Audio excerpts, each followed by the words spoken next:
Autism basically means, let's take the word, or it comes from the word autos. Autos basically means self, person who self-absorbed. So what is the problem in autism? These are children who have a problem in normal development of their social skills. How do you identify a very good psychiatrist, and how do you know that this psychiatrist is the one for my child or for myself? Because it is a very important decision, because you giving your life.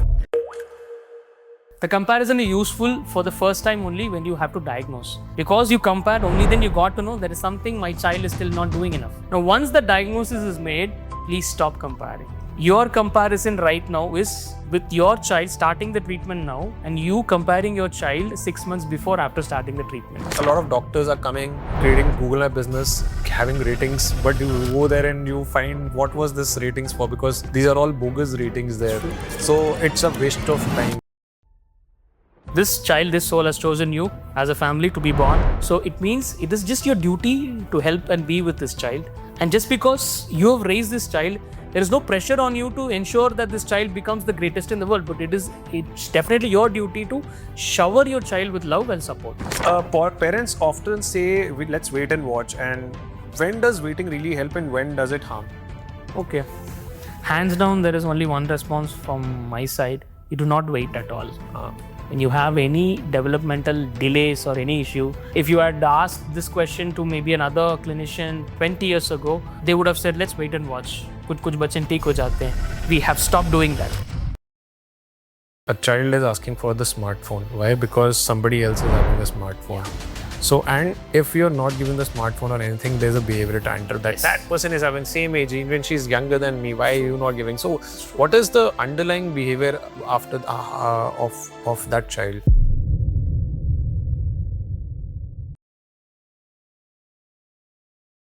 Today, we have a very special guest, and his name is Dr. Vale. And Dr. Vale is primarily a child psychiatrist, and he's based out of Pondicherry. Today, we are going to talk about some of the most important aspects, which as viewers, you must be thinking.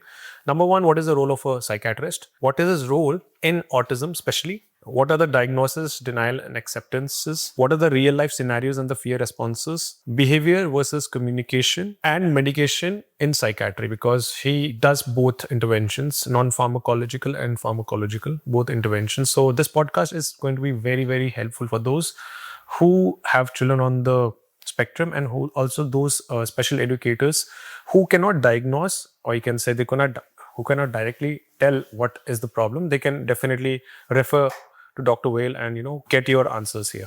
So without any further ado, thank you so much for joining this podcast, Doctor. So Doctor, number one, the first and foremost question: what is the role of a child psychiatrist in autism? Because this is around spectrum, yeah. So thank you for having me. Right. So a child psychiatrist is basically a person who is an MBBS doctor who does his qualification from MD psychiatry and then goes one step further and does another 3 years of training. We call that doctorate of medicine, and then become a qualified child psychiatrist. So what this offers is, I as a child psychiatrist have a medical background. I can see the vantage point of a point of view of a pediatrician also, the way the child's body systems and the development takes over. And because I'm also trained in psychiatry, I can use a lot of skill sets that come as a psychiatrist in terms of assessing a person's behavior, understanding and communicating problems, and also provide therapy also. Now that, along with a specialized training in child psychiatry, means I use all these skills and focus it entirely on child development and problems that happen in the child as they are right from childhood developing, and they also encounter anything in the environment. So we're talking about children who have developmental issues, who are on the spectrum, children with ADHD, learning disorders, any kind of speech disorders, and also children who are so vulnerable from the environment, like children who are going through any kind of abuse, any childhood sexual trauma, or they have any other problems as they're growing up in terms of adjustment with regards to their teenage, with their adolescence, with all the challenges of addictions and everything. So these are all the usual domains that are handled. A single person who could do that is a child psychiatrist. And then there is also an important understanding message here. We still have to have a multidisciplinary approach in all this. So what a child psychiatrist does is, we can liaise with psychologists, special educators, speech and occupational therapists, and more like a captain of the ship who can see the vantage point and try to manage everything and then get the right kind of therapy and the treatment for the child as per their requirement. Nice, nice. That's pretty much elaborate, I must say. So, how is a child psychiatrist different from a psychologist, therapist, and pediatrician? Very much a straightforward answer. It's basically the training and the kind of exposure to the clinical population. A psychologist can be many. A psychologist can be an MSc psychologist. A psychologist can be a more clinically trained, a clinical psychologist. And these clinical psychologists also have specialities. One can be more focused on rehabilitation, and one can be more focused on actual psychiatric disorders. So they come from a non-medical background. So they have the same skill set in terms of having exposure to patients, giving them therapy, and giving assessments and diagnosis. The only problem is they may not have to handle any kind of critical situations where medications might be needed, because that requires a medical background. So that's where a psychiatrist and a clinical psychologist fundamentally differ. Oh. Right? But if you look at other therapies, like a counseling psychologist, they come from a more general psychology background, not focusing only on clinical disorders per se. They are useful in corporate setup. They are useful in meeting grounds where people are not communicating properly, and even things like any kind of couple therapy. So there is, as a broad spectrum, a counseling psychologist also has a more industrial role, but then a focus of a clinical psychologist is very much in the disorder. So that's the difference between a clinical psychologist and a counseling psychologist. Got it. And then you go into more streams like occupational therapists, speech therapists. All of them have separate training. So there is a bachelor's in occupation therapy, master's in occupation therapy. They mainly deal with the skill set of occupational therapy, which is focused on development of a child. They largely see children who have any kind of developmental problems. And the speech therapist is very easy to understand. They have training in speech language pathology. So then they assess the language capacity of a child and give them speech training. And interestingly, if you have any child who comes with any kind of a problem like autism, they will require all of them to some level. A speech therapy given by a speech therapist, occupation therapy by an occupation therapist, an IQ and a learning assessment by a clinical psychologist, and to manage the entire thing. And also if you have to give any kind of further medications or any kind of other assessments, a child psychiatrist. Wow. See, so again, if I could clearly understand that if there is any kind of a suspicion or diagnosis or anything which, any kind of crisis which you, a parent or any parent is seeing in the child, whom should they first go to? That's, I think, a very straightforward answer is you go to a person who's trained in a clinical setup, either a clinical psychologist or a psychiatrist, or of course a child psychiatrist, when you can get someone available for you. You are based out of south of India, and we have got all sets in different regions. My question is that how do you identify a very good psychiatrist, and how do you know that this psychiatrist is the one for my child or for myself? Because it is a very important decision, because you giving your life. That's true. Yeah. So how does one identify do you have a checklist kind of a thing that these are the parameters this psychiatrist should match, so that, Definitely. Yeah. So if your question is really on the focus of being a parent who wants to select a doctor for their child, right? So a good psychiatrist per se is someone who first and foremost has the adequate qualifications. There are a lot of quacks, which is a common problem in our country. Seriously. So just ensure that they come from a background of a proper medical training. And the second thing is they should have done that degree ideally in a place which has adequate amount of exposure to child practice. So a lot of times that's why you see a general psychiatrist may not be having most of their practice at child related population, because they're basically not exposed to that. They see only adults. So a person who can be a psychiatrist can also see child if they come from an institute. So you can check the institute if there are many central institutes that offer that child training per se for MD psychiatry. So they definitely can be a starting point for you to see. So can you name a few institutions which you have in place? You can look at the NIRF rating. NIRF rating? Which is a rating for all your medical colleges. I see. So you start from AIIMS, you go into PGI Chandigarh, which is where I had my training. Then you have NIMHANS, an Apex Institute for Mental Health. Then you have CMC Vellore. You have a whole list of good institutes and good colleges, including some good private colleges across the country. So the kind of college kind of determines how much exposure a doctor would have had. And that is a simple criteria you can check if that person would have got that training to assess my son. But why I'm asking this, because a lot of doctors are coming creating Google My Business, having ratings, but you go there and you find what was this ratings for, because these are all bogus ratings there. true. So it's a waste of time, and waste of time then and waste of time now. I mean, so thanks for answering that question. What are the biggest myths currently which are associated with the word psychiatrist in India? Although the myth is slowly reducing, the concept of psychiatry is very new in medical science. If you look at other fields such as surgery, cardiology, it's been there for more than 1 or 2 centuries. Psychiatry as a field is finally getting attention only in the last half a century or so.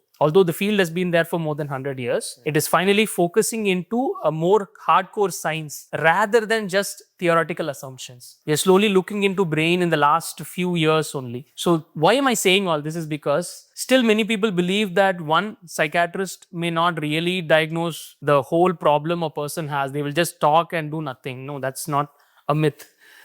That's sometimes some people have this false belief and choose not to go to a psychiatrist. But often now, if you could be very clear about understanding psychiatry as a scientific field, people are trained to understand how much brain is going to influence the body. Brain can control how much your body can react and how much your body is going to regulate itself, and all that happens through the brain. So a psychiatrist is ideally a person who can understand the brain. So if you can remember it that way, you can easily consult for that reason. But if you do not believe that, if you think a psychiatrist is just a person who will talk to you and do nothing, that's an unfortunate myth which will delay your own treatment actually. Okay. In the medical science, a doctor psychiatrist normally treat disorders. Okay. So the question which is around the autism, because there has been something called labeling, and because the psychiatrist normally labels that this is autism, this is ADHD, this is. So why have been these labels created? Who, by the way, who has created these? I just have this question. Yeah, good question actually. See, first of all, any person has to know which kind of issue that they are having. Is it a known issue or an unknown issue? Any known condition in the world, be it a psychiatric disorder or any medical disorder, obviously has a name, and that name is a label. Okay. Right? We need to have that to categorize what is expected in that condition, to guide the communication between professionals, to guide the treatment plans, to know what is coming for that person. Right? I have to call a person with diabetes only, no? I cannot call them anything else, only then I can know what to do for that person. Right. So a label is basically needed, at least for a scientific communication. And then there is a social aspect for label. Now, this is where all the problem that you are anticipating will come. Some diagnostic labels will carry a stigma. A person carrying a diagnosis of HIV has a stigma. Nobody comes out and says, I have HIV, right? And same way, psychiatric disorders have a name, which is a label, can sometimes carry a stigma. You don't look at the person the same. You think this person is a subhuman. And that is a reason why many people are afraid of labels, right? And there's also an opposite movement. Sometimes people want the labels. All their life, they are not sure who they are. And suddenly after getting a diagnosis of ADHD, oh, now I know I'm ADHD. Because Michael Phelps was ADHD, Michael Jordan was ADHD. Sometimes it solves their identity crisis also, right? It depends on the person whether they need the label or not, you know. I see. No, that's a very nice, because you saying that, you know, it's substandards a human, because the moment it's not a physical diagnosis, it's a mental diagnosis, the entire picture changes. So that will tell you a lot of things, and because of that, there's a lot of conversations which is again happening in the West on inclusion. Inclusion, again, if we talk about our country, we are still trying to, you know. बिल्कुल we still have lots of stigma. हम लोग एक ही समझते हैं ना, पागल तो पागल होते हैं, right? And that is the only myth that is also still carried around psychiatrists to treat only people who are completely lost their reality contact. Correct. Not really. Anyone who can understand brain can help a person who's going through any kind of adjustment issue with their lives, right? So right now, a lot of the first thing is that, for example, let's say you're labeled that this person is autistic or he's ADHD or he's something. So most of the people are in denial. Like, this is nothing. You can get up in the morning, do this, and everything will be fine. Why do you have to go to a doctor? This kind of happens, and this mostly is in the environment that it is a very first thing is denial. हमारा क्या बच्चा पागल है क्या? Psychiatrist को दिखाना है? क्या बात कर रहे हो? So this is the first reaction which normally comes in. Okay, so your message that how do you position? That is the reason why I'm saying that what is the position for psychiatrist? Because psychiatrist is like globally said that ये अगर psychiatrist के पास जा रहे हैं तो ये पागल है. तभी psychiatrist के पास जा रहा है. I mean, that is the That is the myth. that is the myth which has been given. So how do you want to clear that myth? Being a psychiatrist yourself, that what do you want to tell to the audience, that why should they come to you? That's what I've been, trying to explain in very simple terms. The first things first, anything can go wrong in a person's body and mind, right? We're all human. It's very natural, first and foremost, right? Jitna, how easily someone's heart can get some kind of an issue because of their bad lifestyle. The same bad lifestyle can affect your sleep also. It can affect your peace of mind also. It makes you normally a human being who's trying to live a life. जितना ये मानसिक परेशान होगा उतना ही तुम भी एक इंसान बन जा रहे हो. Right. समझे? Now this is what I try to tell my patients also. If you have any kind of issue which is affecting your behavior, be it a developmental issue for the child or any kind of issue, something like an adult going through a depression, it only makes you a human being, right? It is not completely out of ordinary, right? And I also, one other issue that I have with this, a lot of people who come to me and say, ऐसे कुछ चीज होता भी नहीं है, ये क्या आप नया नया कुछ बोल रहे हो?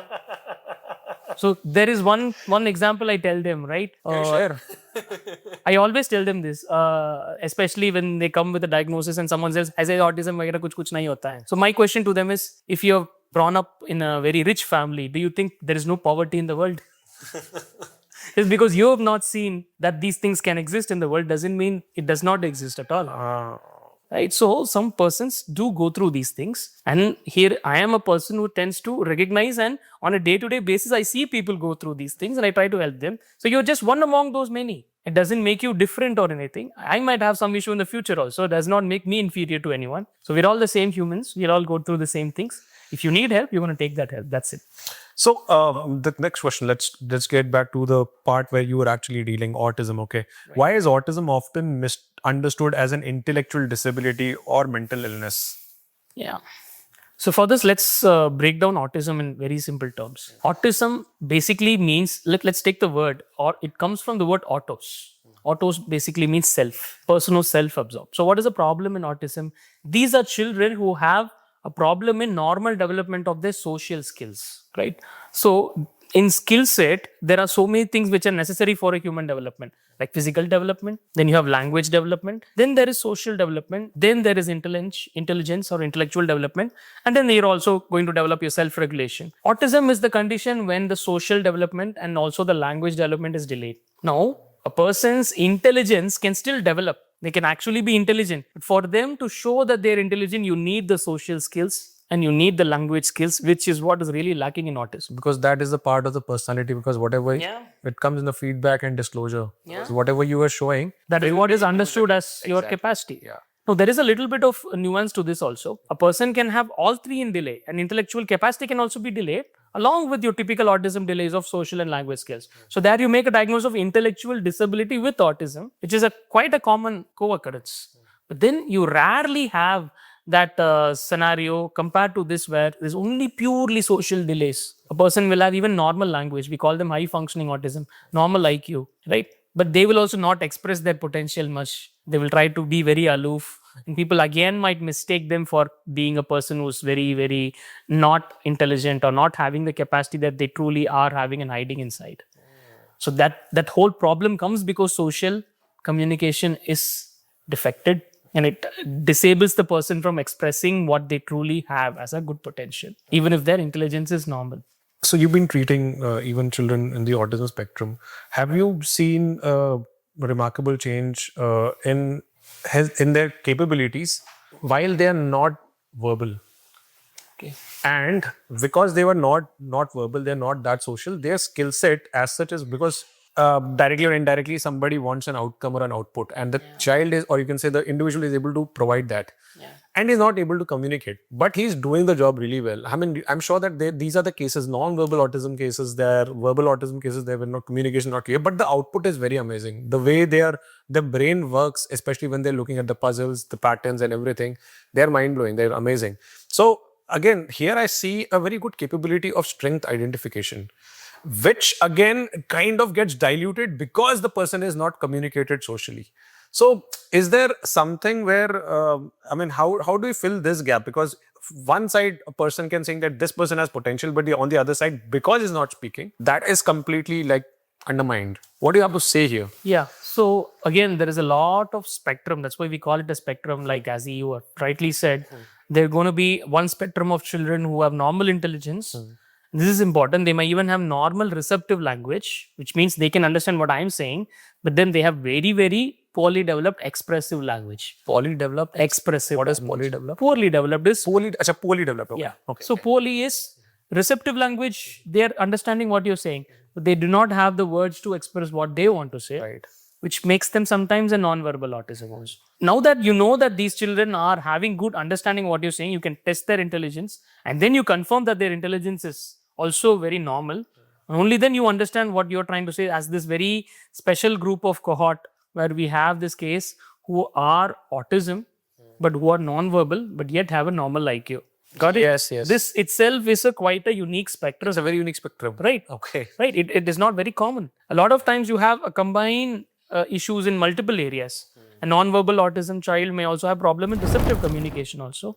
And thereby you will also have problem somewhere in the intelligence also. A child without receptive language skills cannot do proper learning also. Their intelligence again stays behind. So they actually have problems coping with their expected adaptive skills. I see. But then, yeah, as you said, this one rare group It's a very rare of cohort. spectrum So if you have 100% out of 100%, how I can is tell you, qualified? maybe in terms of, let's say, if I see 50 cases of autism, there would be the non-verbal ones would be much rarer in the first place. Let's say maybe around 5 to 10 out of that 50. The non-verbal. The non-verbal. Okay. Most of them are not non-verbal. Most of them can speak to some level. And among the non-verbal, probably we're talking about maybe 2 to 4 out of 10 Who are having these who capabilities. probably have good IQ, Good IQ, but and not. then still remain non-verbal because of some specific defects in their language area. But you can definitely communicate with them using picture exchange communication. We have some approaches called augmentative and alternative communication. We call that AAC. And they do a very good job communicating through pictures and symbols. And they might even develop over time with the right training, writing and reading skills. And they'll actually do a good job. So predominantly, don't you think that the brain was designed first to identify pictures and then the That's words? true. Yeah, That's true. That's how. Because, so don't you think that an autistic brain is actually re-enabling the most fundamental way of interpreting language? They are unfortunately still, needing that basic level of sensory level of learning. Because in our school time, we are directly given, instead of pictures, instead of any visual experience, we're directly giving words. Now imagine. We can't imagine. We cannot. That's how normally learning happens. Learning happens through all senses used at the same time. Right. And that's unfortunate because that's what our learning system, education system still relies on. It relies on one modality of teaching. Take the book and read the lines. And there is so much more. That's a different topic altogether. It's a very, very different topic. I'm sorry, I'm digressing it. So, okay, how would you explain an autism to a parent hearing it for the first time? If the word comes autism, how do you explain it to a parent? So what I try to tell again is that I do not want to give the burden of labeling instantly. Because as you said, a lot of parents carry a stigma, a lot of denial. What I try to tell them is after I take a thorough history, it kind of sets the tone. It brings the facts in front. And it's important that it's not you versus me. This is all of us together for the child. So let's look at this child. I'm here to see this child as a person with an expertise.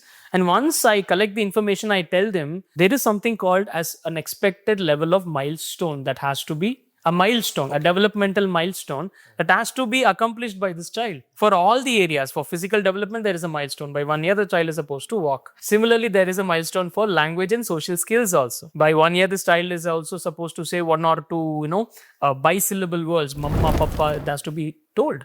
And by 1 year, this child should be responding to when you call the name. And look at you when you're showing something. Now, these are milestones for some reason, for your child, we're not able to see even crossing that particular age. And that is an area of concern. Now, let's forget what we call that. But this is an area of concern which has to be addressed, right?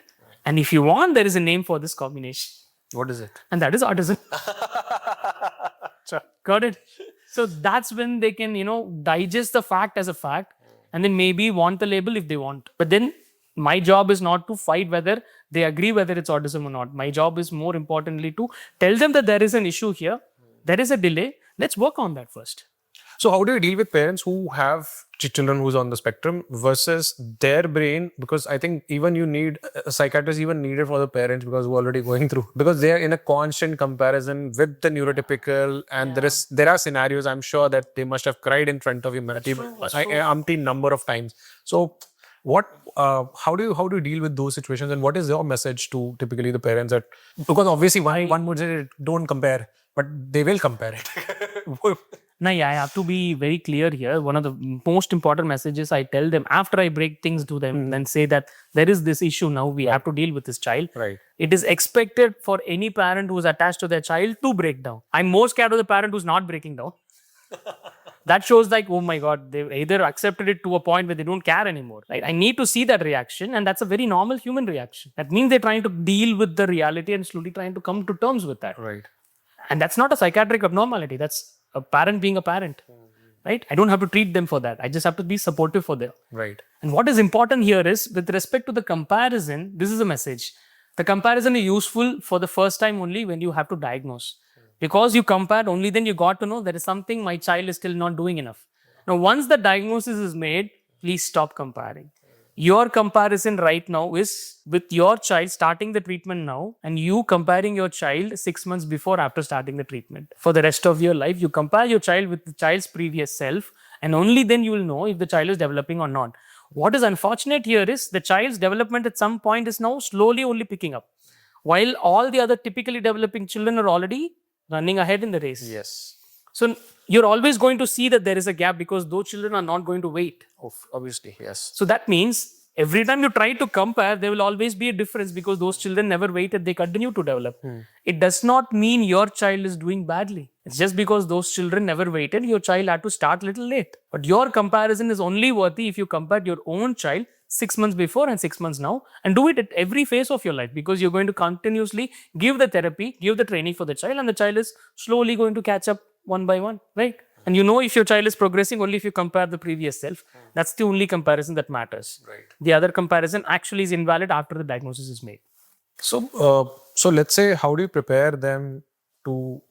Because I'm sure that the child obviously does not know that how quick he is. It is the parents who can do this distinction that, oh, these kids, my kid, this time, so much time is, already gone by, which means by the time we will age this time, whether we will. So there are so many fears suddenly. Yeah. So how do you prepare them mentally? Because I'm sure that there is a lot of, in the name of emotional resilience, you can say. So it does, as you rightly mentioned, it takes a lot of emotional resilience. The real motivation for a parent to work with the child with special needs is purely because they're emotionally having that bond with the child. There is this lot of love. So one thing I always remind them is, see, in this world, so many children can be born. A lot of children can be born with all the developmental issues. But not all of them are born to parents who care about them. This child, this soul has chosen you as a family to be born. So it means it is just your duty to help and be with this child.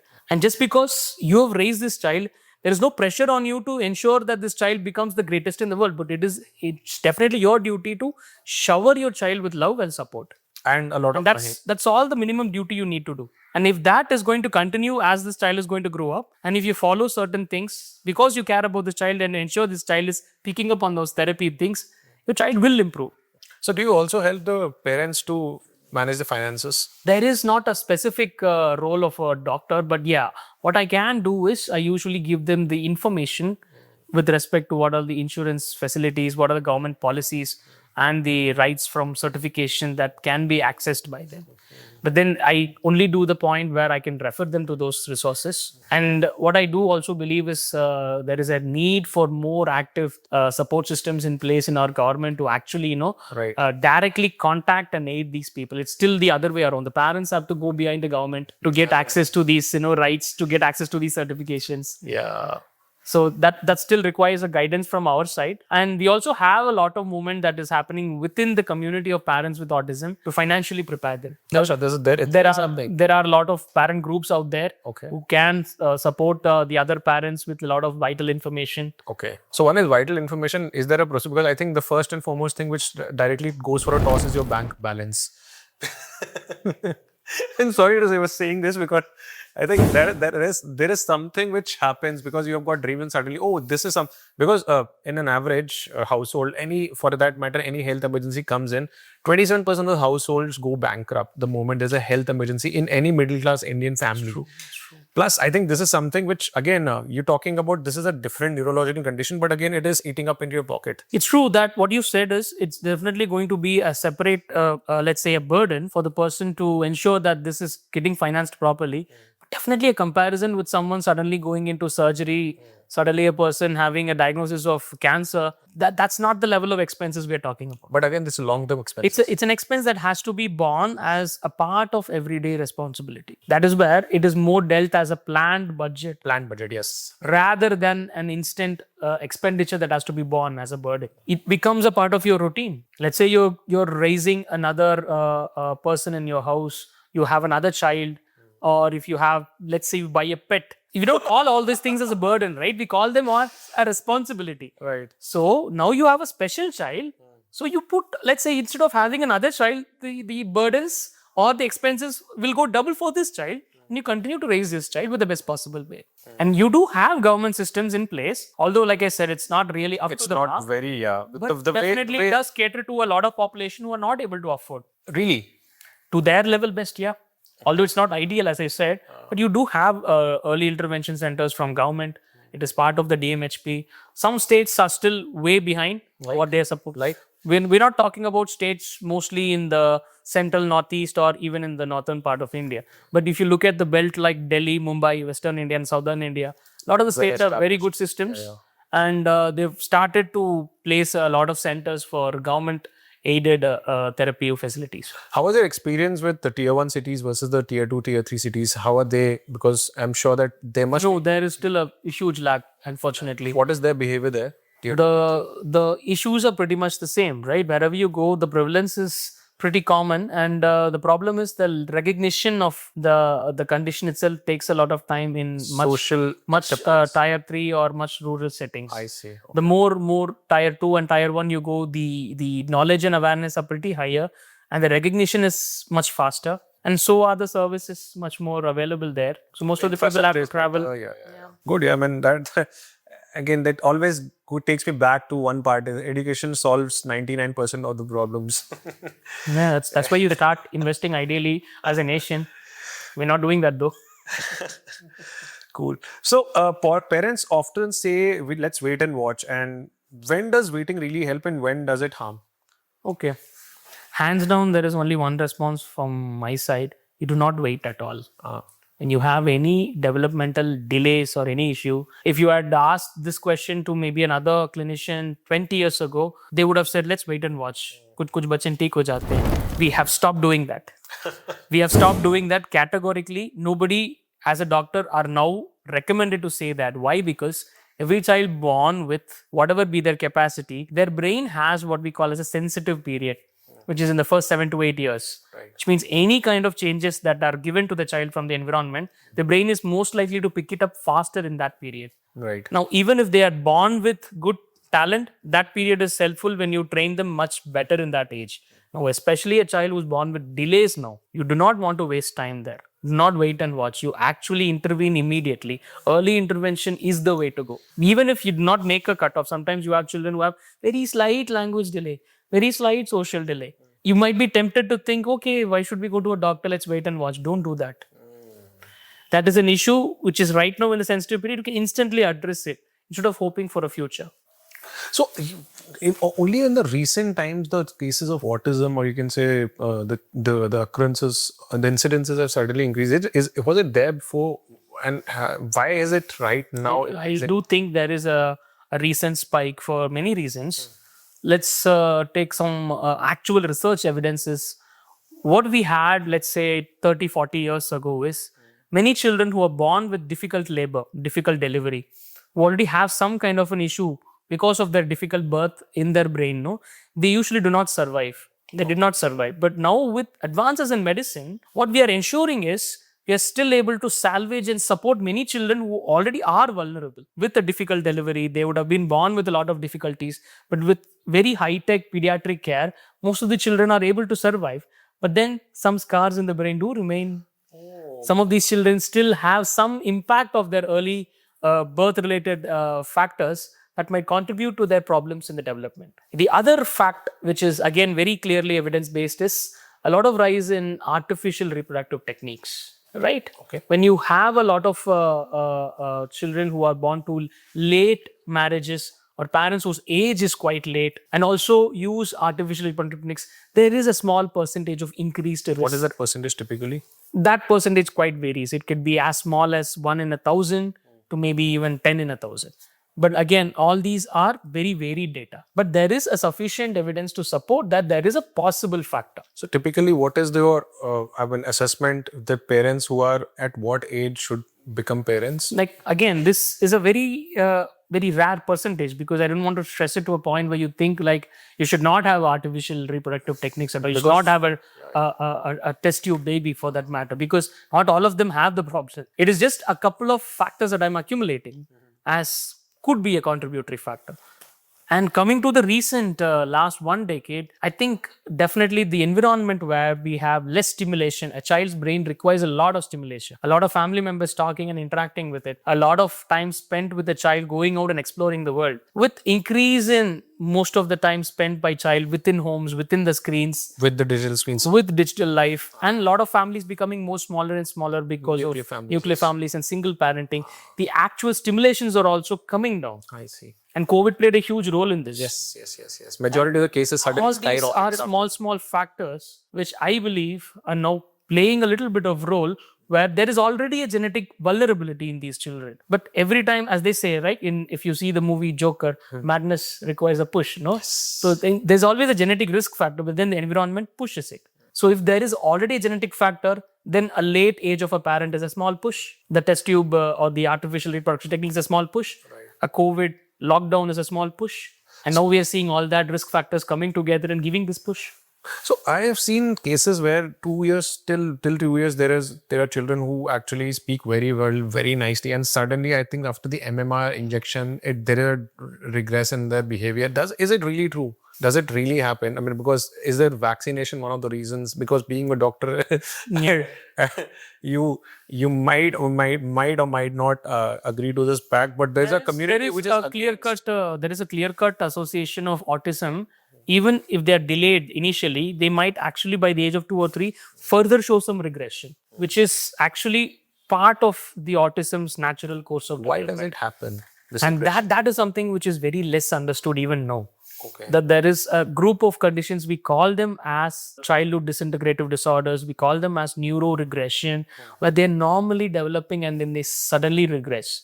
And this regression sometimes can be preceded by a fever and sometimes can be preceded by any kind of infection, which again, a very trivial normal injection to millions of children, for that particular children, we still don't have enough evidence, but some vulnerable genetic factors have made these children vulnerable to have this violent immune reaction, which will again cause a lot of problems to brain to show that regression. And it is an area which is still very, very less understood.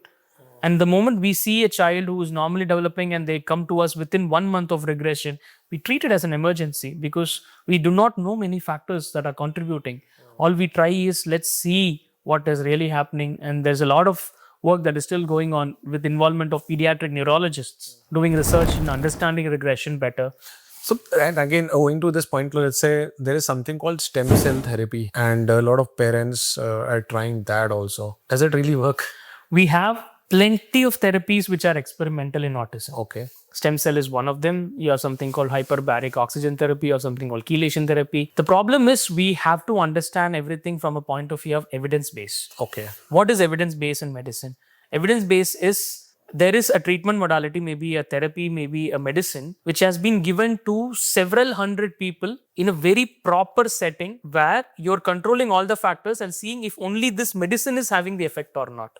And that is what we called as trials. The best one is what we call as a randomized control trial. Yeah, the control. Now, these trials have to happen to sufficient level of places With the same settings, the same factors. with the same many kind of different populations. Okay. So then we can really say, with all the settings covered up, and once we tried the medicine and we compared it with another medicine or a dummy drug or a placebo, we found the people who received the medicine in large number are showing the response. And that is when we know for sure that something is having an evidence.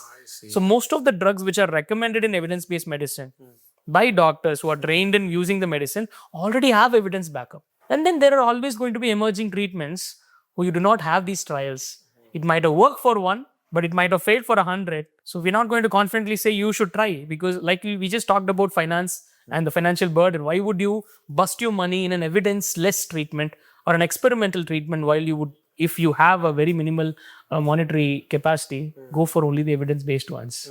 Making sense, makes sense, because a lot of people have another narrative, because they say that they will only give drugs, and the moment you give drugs, it will further damage because you have no idea what side effects can take. And that is a gray area where I honestly tell you one thing with regards to drugs or medicines, right? Medicines are non-living things, right? Never blame the medicines. Blame the person using them.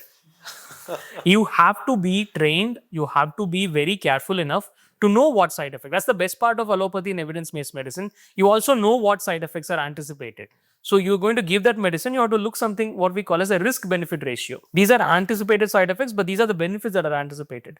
So if this situation demands the benefit which is more important now, we will explain these are possible risks, and then we go ahead with the medicine when every doctor is trained to handle those side effects. There are no medicines without absolutely no side effects, but then a good doctor knows how to balance and handle them. To a point where there is actually no problem or no harm to the patient. But again, here I'm talking about the benefits. So again, I'm talking about the medicine effects on the brain, because brain is one of the most vital organs. I mean, if it's that central, I mean, it's like, it's everything, because it even controls all the automatic functions of the body.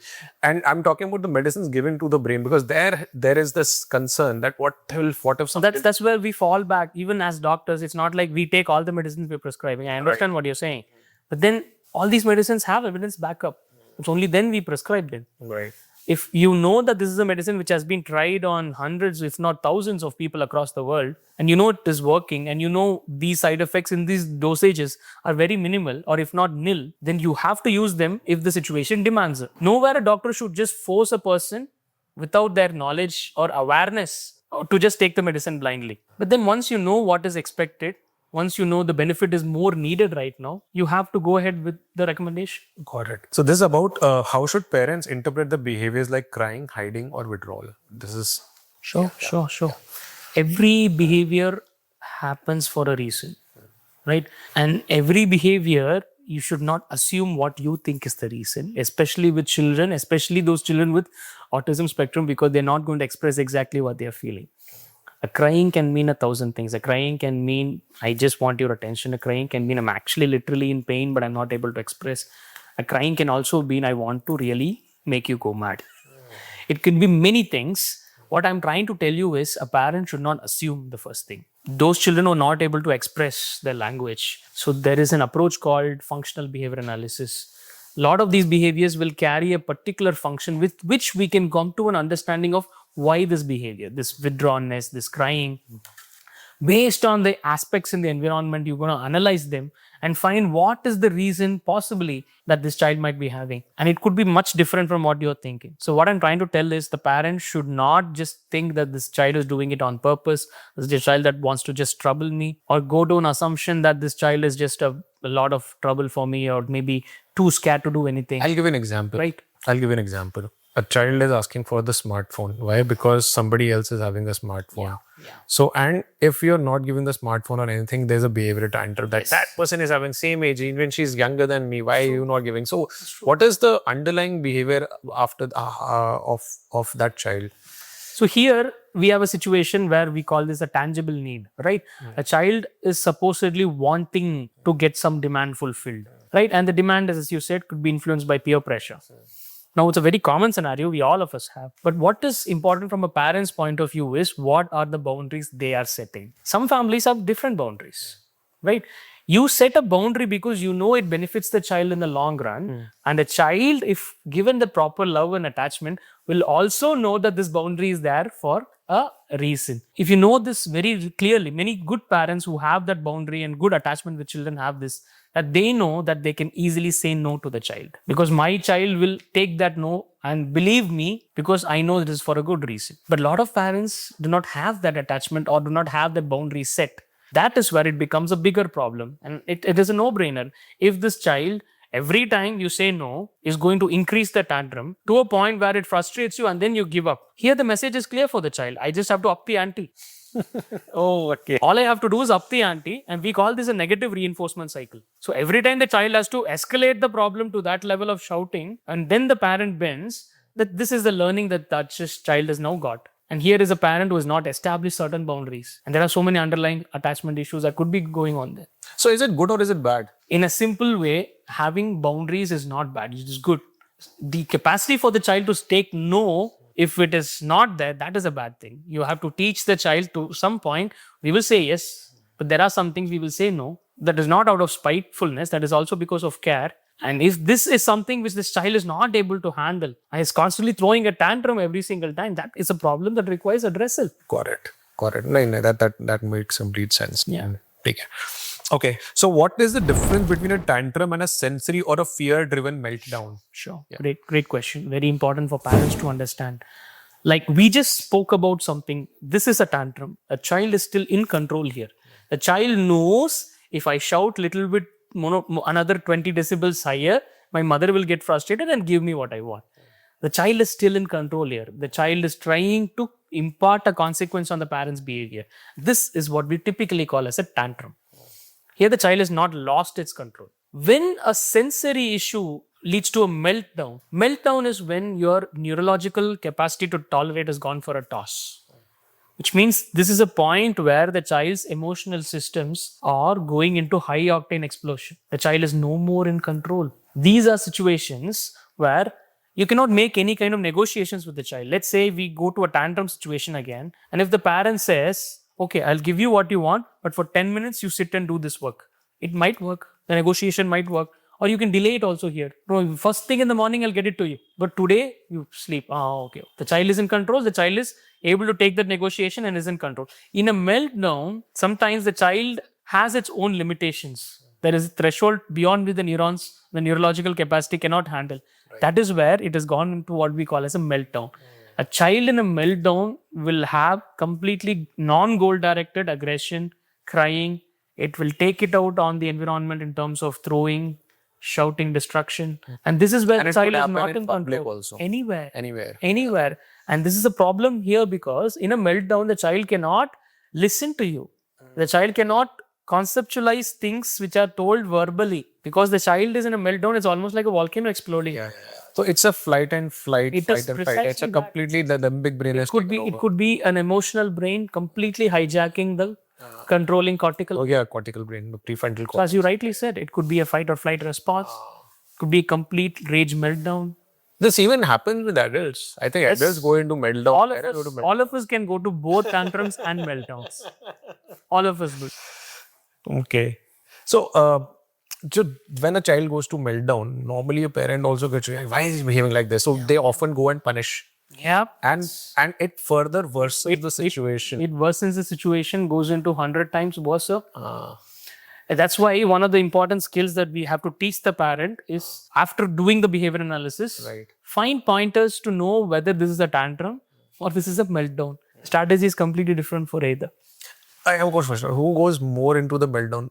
Again, a husband or a wife, a mother or a father, who goes more into the meltdown while handling the child? Because again, it's a very... So you're asking a different question. You're asking if the parent will go into a meltdown. So again, let's say there are scenarios where the child is constantly going into the meltdowns. Right. Okay. And looking at the meltdown and the repetition of the meltdown, I'm sure that there is a inflection point where a parent will also break that. Even I'm also going... Any parent, it does not have anything to do with gender. Any parent who has gone beyond their threshold to tolerate, will have a meltdown. Okay. Let's say a father who's after a hard day's work, he's already lost so many respect in his workplace and he comes home and this is a child who's doing a meltdown there. Right. He will also have a meltdown. Or let's say a mother who's single-handedly handling this child while everyone else is working. And this is a difficult child to handle. The mother at the end of the day is lost her capacity to tolerate. She can also have a meltdown. It is very human thing to do. And it's also very situational. Right? You cannot, call it who will have more. It's probably any person who's going through a point where they are almost about to have a breakdown. Okay. So one last question. Sure. There is one thing which currently happening, which is one is autism. So let's say before 2016, and after 2016. So there is a lot of content creation, content consumption post the Geo launch happened. Okay, and COVID kind of escalated things. So there is a term called virtual autism. Yeah. Okay. Yeah. Is it for real? Because practically I read the data also, Yeah. and not many people are saying that there is nothing which is virtual autism as such. They're just collecting the data whether it is actually existing or not. They're just deliberating whether it's actually existing or not. What are your thoughts for virtual autism? Yeah, what we are diagnosing virtual autism is basically a situation where if this child would have got adequate stimulation in the environment in terms of social, language, and overall developmental related stimulations, this child would not have gotten autism. And how do we know that? The moment you stop the screen, send the child to school, and start interacting, the symptoms quickly reverse. Okay, really. So that is a group of people who are actually understimulated, and that can happen to anyone. Okay. You take a child, within 1 year, you put the child in some institutional care, no parents, no one to take care. The child is alone, it's only fed when it's hungry, no one to play with, and the child is kept inside a room, let's say, not allowed to play. The child will not have social skills, will not have language skills, will fulfill the criteria for autism. And then you suddenly give the child a new perspective in terms of putting the child back into love, care, attachment, give the child opportunities to explore the environment, talk and interact and give that. And this child who already had good potential will now start showing that potential of development. So that's where we call these situations, as sometimes people call it virtual autism, because it has come because of understimulation, or it has appeared as an autism, but it is now immediately reversed itself. So those are situations which we saw specifically, as you rightly mentioned, after COVID. As soon as the lockdown got over, as soon as the children were sent back to school, very quickly they caught up.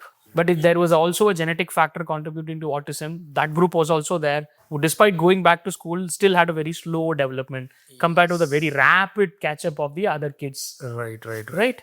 So one last part which I have for you is that let's say in a social setup there is a child who is having a decent connection with the people, suddenly regresses and goes back into the screens. Okay, because so my question is that what are the reasons? Because sometimes what happens is that children, they are very, very comfortable with the screen in their hand rather than interacting with a person, because my reading is that maybe they have limited language. They can say hi, bye, hello, good morning, good evening, and after that they do not have a language, and hence they are very, very happy scrolling the screen because the screen is obedient.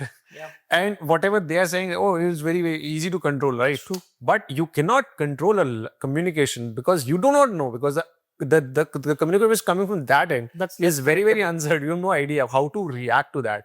So this is also one of the reasons which I personally have identified why. Not I'm talking about children on the spectrum, even the neurotypical. Sure. They are also going behind the screen. Arey, baat karna padega. I have to talk. I have to think. It would communicate. What you're describing is on a two-level issue.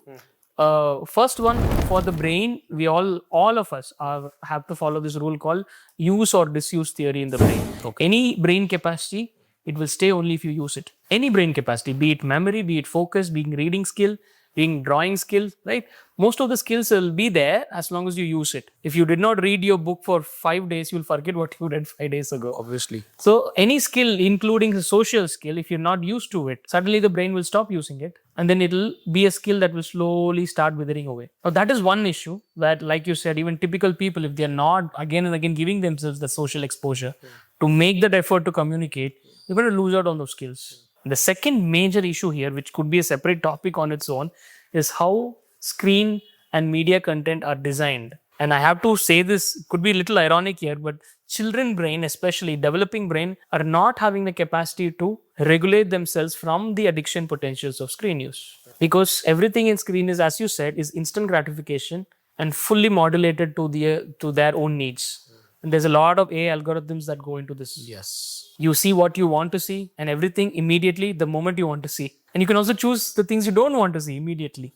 And that means your brain constantly gets this dopamine hit of getting everything the child or the person wants. And that is not provided by the real world. Right. The real world is much slower, much more organic, and much more delayed in gratification. Yes. So people are tuned out of all that and want to go back to this. Yes. And the people who design the apps are geniuses in terms of understanding the brain. Absolutely. They know more about neuroscience than most of us do. And they design the apps to create such primal cues that will make your brain want to come back to it again and again. And if adults like us sometimes can sit and go into a screen use Oh, you for a go long 5 minutes, you go 5 minutes, suddenly, or 1 hour went like Right. this. Yeah. because short content can do that to you. Yeah. Your children with a developing brain are hopeless. They have no fighting chance. There's also an evidence that the Gen Alpha, the children who are born after 2010, is going to be the most doomed generation. That's why you have countries banning these. Now, Australia recently banned social media less than 16 years old. Right. And this ban is now tabled in most of the countries, the developing countries in parliaments. Only India is not banned yet. India, I have a fear that we have long been Yes. even We are also discussing that. right, No, yes. no. So thank you so much again, Dr. Whale. I mean, I think this conversation was just the tip of the iceberg because we don't get veterans like he himself is, and he does amazing ground level work. So if you wish to, connect with Doctor, the details are pinned in the description, and any kind of questions which you have, you can always ask in the comment section. So you can reach him out and bring another podcast again with him. So thank you so much once again for watching. Thank you so much, Doctor. That was a pleasure. Great questions. Thank you.